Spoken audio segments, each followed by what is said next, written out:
하나님은 거룩하신 분이십니다. 다시 말해서 하나님의 정체성을 거룩하다 그렇게 드러내시고, 또한 하나님의 형상을 따라 지음받은 여러분도 여러분의 정체성을 거룩하다 그렇게 알게 해 주셨습니다. 그래서 우리가 이 세상 살면서 나는 누구인가 하는 정체성을 가지고 살아야 하는데, 여러분은 일상생활에서 여러분 자신에 대한 정체성이 여러분 생활에 어떤 영향력을 미치는 것을 경험하고 계십니까? 이 정체성이라고 하는 것은 어떤 존재의 본질 또는 그것을 규명하는 성질인데, 이것이 변할 수도 있고 또 발전될 수도 있고 모든 관계에 영향력을 미치기도 하고, 또한 일관성도 있어요. 그래서 일관성 없는 사람을 보고 야, 너 정체가 뭐냐? 그런 표현을 한다면 동물이냐 사람이냐 간첩이냐 아군이냐 뭐 이렇게 너 정체성이 뭐냐 그렇게 했을 때에 어떤 일관성 있는, 그리고 모든 관계에 영향력을 끼치게 되고 또 이렇게 발전해가는, 또 어떻게 전환되고 변경될 수도 있는 그런 성질. 그런데 그게 그 사람을 규명하는 본질, 그 사람을 존재하게 하는 그런 상태라는 것을 정체성으로 표현을 합니다. 우리가 이 세상에 살아가면서 나의 정체성을 어떻게 드러내고 있는가? 이 바울은요, 자신이 가지고 있던 정체성을 로마서 1장 1절에 표현을 했어요. 복음을 위하여서 택함을 받았다. 그렇게 자기의 정체성을 표현을 하고 있어요. 여러분도 나는 예수 믿는다 하고 여러분의 정체성을 표현하는데, 여러분들이 예수 믿는다고 하는 정체성을 가지고 살아가는 삶이 어떠한가를 한번 돌아보시기 바랍니다. 고린도후서 5장 18절 19절 말씀에 보면 성도의 정체성을 이렇게 확인을 해주는데, 바로 화목하게 하는 그런 삶을 사는 것이 성도의 정체성이다라고 말해주고 있어요. 그렇기 때문에 이 화목이라고 하는 것은 세상과 하나님이 화목하게 되는 거예요. 그것을 위해서 먼저 여러분이 하나님과 화목하게 하셨다는 거죠. 그리고 우리의 그 시작 출발이 어디냐고 했을 때에 하나님으로부터 출발되었다는 것을 예수 그리스도를 통하여서 우리에게 알게 해주셨어요. 그 예수님이 육신으로 오신 것은 바로 하나님의 보내심을 받았다. 그랬을 때 여러분이 이 세상에 태어난 것도 역시 하나님의 보내심이다라는 것을 예수를 통하여 알게 되는 거예요. 그래서 예수 믿는 사람은 그걸 다시 한번 확인시켜 주잖아요. 예수님께서 우리를 새롭게 하시고 세상으로 보내신다고 하는 것을 성경은 확인을 해줍니다. 보냄을 받은 사람은 자기의 일을 하는 것이 아니라 보내신 자의 일을 해야 한다고 요한복음 9장 4절은 기록하고 있어요. 여러분은 여러분을 보내신 하나님의 일을 하는 그런 인생으로 살고 계십니까? 전도서 9장 5절 말씀에 보면 산자들은 죽을 줄을 알되 죽은 자들은 아무것도 모르며 그들이 다시는 상을 받지 못하는 것은 그들의 이름이 잊어버린 바 됨이니라 그랬어요. 여러분, 죽은 자는 다시 상을 받지 못한다는 거예요. 우리가 산자이기 때문에 우리는 상을 기대합니다. 여러분은 다 육신이 언젠가는 죽을지는 몰라도 그 육신의 죽음이라는 것은 흙에서 와서 흙으로 돌아가는데, 여러분에게서 죽음이라고 하는 단어를 예수님께서 제거하신 줄 믿으시면 아멘 하십시다. 하나님께서 여러분에게서 사망이라고 하는 것들을 제거하셨어요. 그래서 우리는 산자예요. 산자.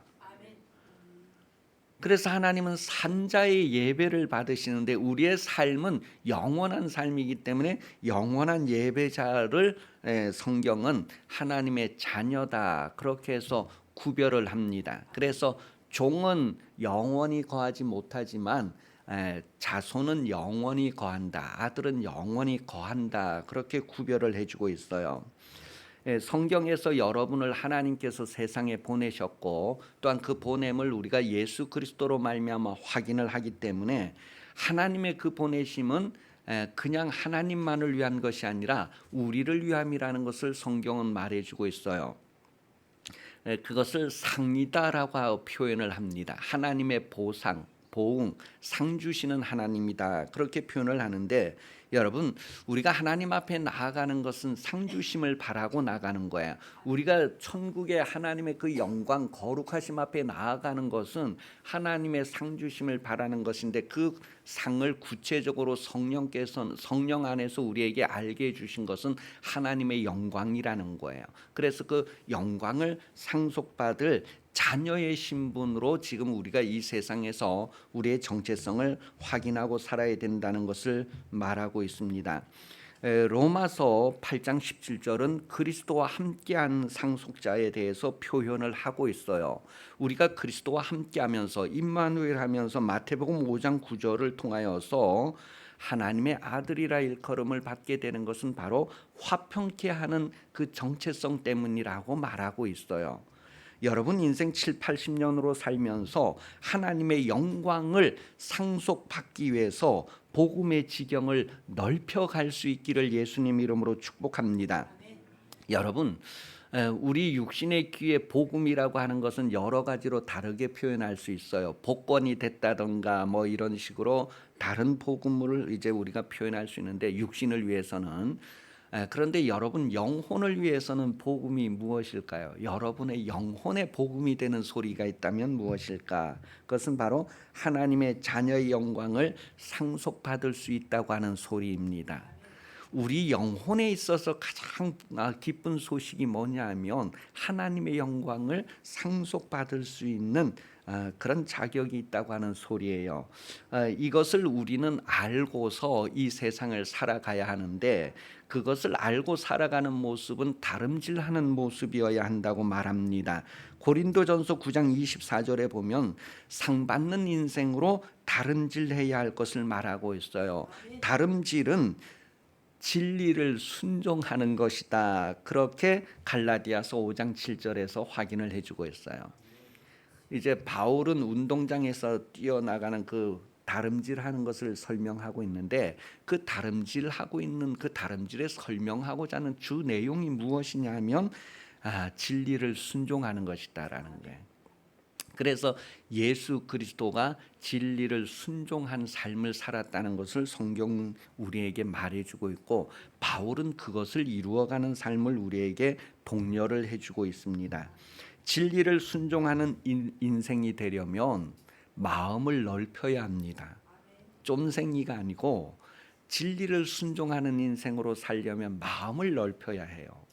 우리 옆 사람에게 우리도 같이 마음을 좀 더 넓혀 보십시다. 시작. 우리도 좀 더 마음을 넓혀 봅시다. 교회 다니면서도 아주 이 속이 좁은 사람들이 있어요. 그 속 좁은 사람들을 단적으로 표현하면 하나님 말씀을 순종하지 않습니다. 아주 자기가 그렇게 강하고 고집 피우고 자기 길을 가면서 아주 쫌생이로 살아요. 근데 여러분, 우리는 지금 다 옆 사람에게 우리는 좀 더 마음을 넓히고 삽시다 했는데, 시편 119편 32절 한번 찾아보세요. 화면 보시고 시작.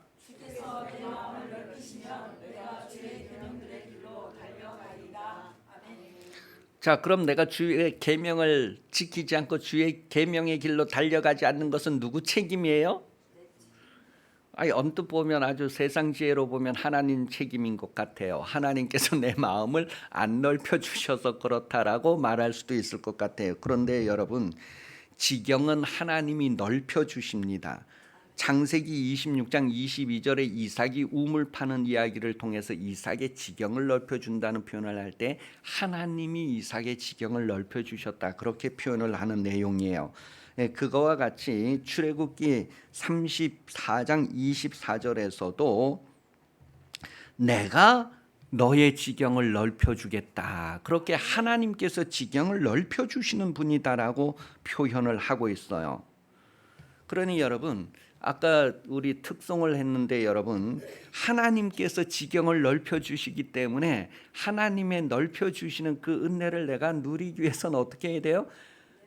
가만히 있으면 안 되고 좋은 것은 기도의 응답으로 받는다는 것을 다른 교회 성도들은 몰라도 우리 교회 성도는 다 알 거예요. 여러분, 숨쉬고 살아가는 것은 누구나 다 불신자들에게도 하나님께서 주시는 은혜지만 특별한 은혜는 기도의 응답이라는 거예요. 다 좋은 것은 빛들의 아버지께로부터 내려오기 때문에 기도의 응답으로 내려온다. 여러분, 하나님은 지경을 넓히시는 분이라고 했는데, 여러분, 지경을 넓히시는 분이 하나님이라고 하는 것을 안다면 여러분은 하나님께 구하여야 할 것입니다. 하나님께서 이스라엘을 멸망하고 그 성전에 있는 것들을 이방으로 옮긴다는 것을 들었다면 그렇게 되지 않도록 구하여야 했을 것입니다. 그런데 그들이 구하지 않아서 그렇게 되었어요. 한 사람도 그것을 구하는 사람이 없었다는 것을 예레미야 5장 1절 이하에 기록을 하고 있습니다. 왜 예루살렘이 멸망했느냐 하면 그 멸망을 가로막는 이가 한 명도 없었던 거예요.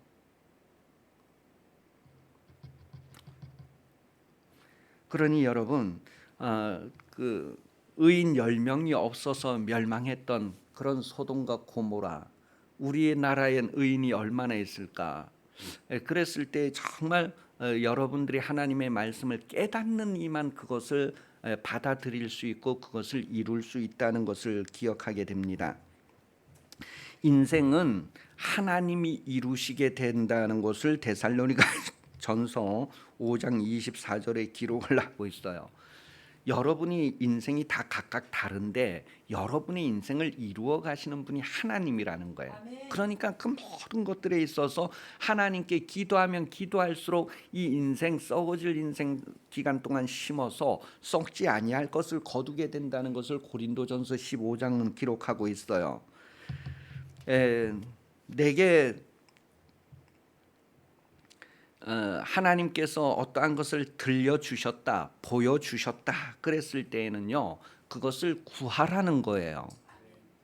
여러분, 예수 그리스도를 통하여 하나님이 여러분에게 천국을 알게 하셨을 땐 그것을 구하게 하기 위함이에요. 보여주셨을 때에도 그것을 여러분들에게 주시기 위함이에요. 주고 싶은데도 못 주고 계셔요. 왜요? 달라고 안 하기 때문에 그렇습니다. 그래서 구하는 대로 받는다는 것을 성경은 말하고 있습니다. 역대상 17장 25절 나의 하나님이여 주께서 종을 위하여 왕조를 세우실 것을 이미 듣게 하셨으므로 주의 종이 주 앞에 이 기도로 간구할 마음이 생겼느니. 여러분은 하나님의 말씀을 들으면서 하나님의 말씀을 보면서 기도할 마음이 생겼었다고 고백하는 것이 얼마나 될까요?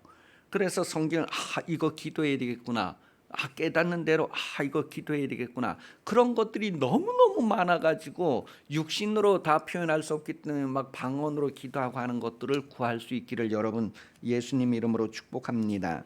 고린도후서 4장 6절 어두운 데에 빛이라 말씀하셨던 그 하나님께서 예수 그리스도의 얼굴에 있는 하나님의 영광을 아는 빛을 우리 마음에 비치셨느니라. 예수 그리스도는 하나님의 영광의 본체시란 말이에요. 그 하나님의 영광을 우리에게 나타내셔 우리에게 알게 해주셨어요. 우리가 그것을 구하라고요. 그것을 상속받을 자라고 하는 것을 알고 이 땅에서 정체성을 발휘하라는 거예요. 베드로후서 3장 8절은 베드로가 성령으로 이것을 깨닫고 자라가라, 너희도 자라가라, 성장해 가라, 그렇게 권면하는 것을 베드로전서 3장 18절에 기록을 하고 있단 말이에요. 또 시편 143편 8절에서도 우리가 자라간다고 하는 것이 결국 어떤 것을 의미하는가를 밝히는데, 아침에 나로 하여금 주의 인자한 말씀을 듣게 하소서. 내가 주를 의뢰함이니이다. 내가 다닐 길을 알게 하소서. 내가 내 영혼을 주께 드림이니이다.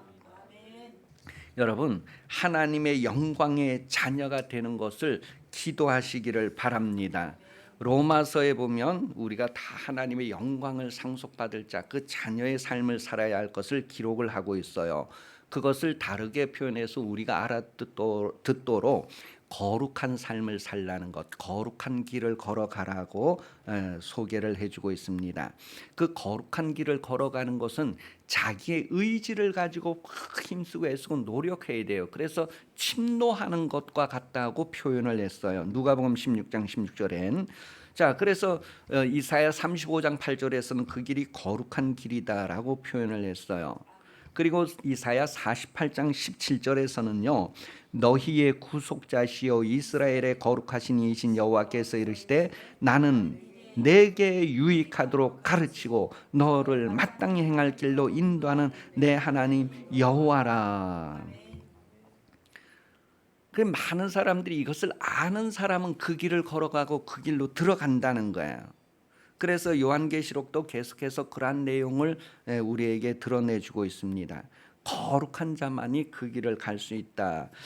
사람의 지혜로 보면 복음 전도는 미련한 것이고 꺼리끼는 것이다 그랬어요. 여러분, 복음 전도는 미련한 것이고 꺼리끼는 것이다.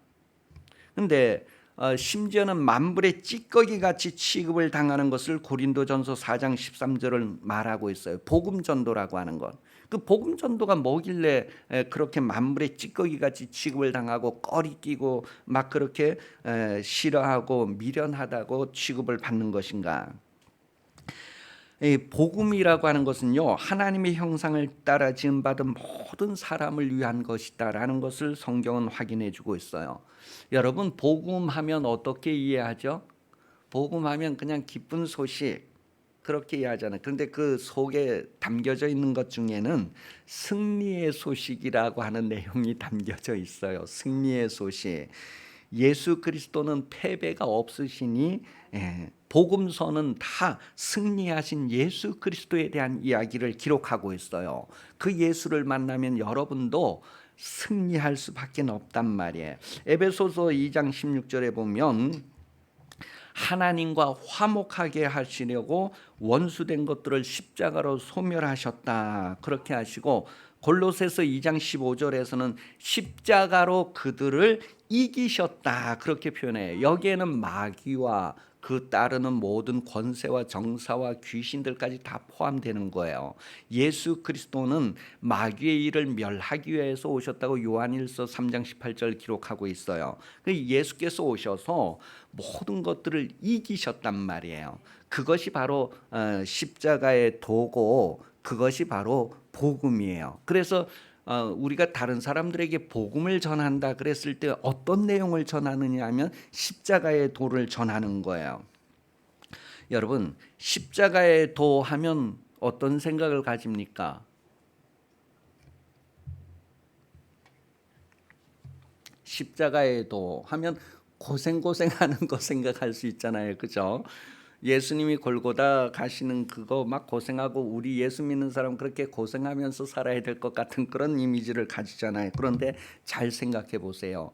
십자가의 도라는 것은 우리가 하나님께로 가는 길이 아니라 하나님께서 우리에게 오신 길이다라는 거예요.